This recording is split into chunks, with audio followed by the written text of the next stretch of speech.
Saks Fifth Avenue has long been considered a high-end retail brand, known for its luxury offerings.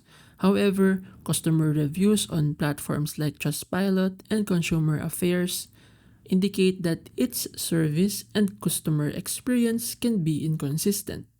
On Trustpilot, some users report frustrations with long shipping delays and lackluster customer service when attempting to resolve issues. Similarly, Consumer Affairs reviews mention concerns with product availability and poor communication, which can lead to disappointing experiences for shoppers. A Reddit post also highlights a negative experience involving Saks Fifth Avenue, where a customer felt deceived regarding a purchase made through the store, referencing issues with their American Express Platinum card, benefits, and unclear policies.